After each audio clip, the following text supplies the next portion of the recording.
नमस्ते नमस्कार साथीहरू सबैजना। त दिवाकर शाह र दुर्गा प्रसाद नाम सुदन गुरुङ, जिल्ला गोर्खा। यो सबै मेटेको छ। वार्ड नम्बर 2 हैन? प्रेस कन्फरेन्स यो हैन? एकचोटि उसकै घरमा यो सुन्नुस् के भनिरहेको छ। अब तपाईँ सिआइबी मा काम गर्नुहुन्थ्यो कि जस्तो लाग्छ बेला बेला।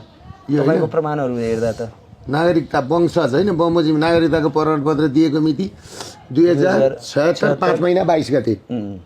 2076 5 महिना 22 गते। यो हामीलाई दिन मिल्छ? हामी दर्शकलाई देखाउन मिल्छ? होइन, यो त म तपाईँलाई दिइहाल्छु नि। यो दर्शक पनि म यहाँबाट देखाउँ, यो फोटो देखाउँ तपाईँ तपाईँकोमा त्यो गरिदिन्छु, तपाईँले हाल्नु न। ल म उहाँले दिएको प्रमाण म आज स्क्रिनमा राखिरहेको छु। यसमा के सत्यता छ? यो सरकारले राज्यद्वारा यसको छानबिन हुनुपर्छ। जोरदार माग हैन हैन। अब गोर्खा भनेको छ, यी हरेक कुराहरू मेटेका छन्। यी मेट्नुपर्ने कारण के हुन्?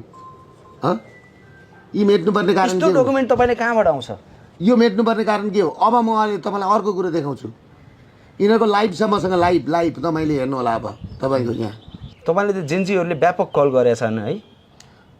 जेनजीहरूद्वारा बढी कल आउँछ तपाईँलाई त्यो स्क्रिनमा हेर्दा।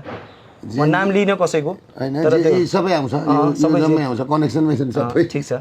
मैले देखिरहेको छु, दर्शक पनि उहाँको मोबाइलमा जुन वाट्सएप हामी देखिरहेछौँ त्यहाँ चाहिँ प्राय जेनजीको कलहरू आएको हामीले देखिरहेछौँ। जेनजीहरू तपाईँको पुरै टचमा छन्। 95% चाहिँ जेनजीले मलाई साथ दिएको छ। साँच्चीकै जेनजीले यो व्यवस्था परिवर्तन गर्न चाहने, संविधान हटाउन चाहने सबैले मलाई। ठिक छ, यो डकुमेन्टहरूको बारेमा म तपाईँलाई अर्को एउटा देखाउँछु। यो तपाईँसँग सुदन गुरुङको कनेक्सन पनि देखाइन्छु एउटा, अनि तपाईँ क्लियर हुनुहुन्छ। यो एकदमै एक्सक्लुसिभ र एकदमै गम्भीर विषयमा आज हामी कुरा गर्दैछौँ र उहाँले हामीलाई केही प्रमाणहरू सुदन गुरुङको विषयमा उहाँ देखाउँदै हुनुहुन्छ। बराक, बङ्गलादेशको बराक हो, जसले बङ्गलादेशको सत्ता उल्टायो। उहाँसँग उहाँको फोटो छ, सुदन गुरुङको फोटो छ। यो त कुनै कार्यक्रमको फोटो जस्तो हो, एकै ठाउँमा ट्रेनिङ दिएको बङ्गलादेशमा यसरी फोटो।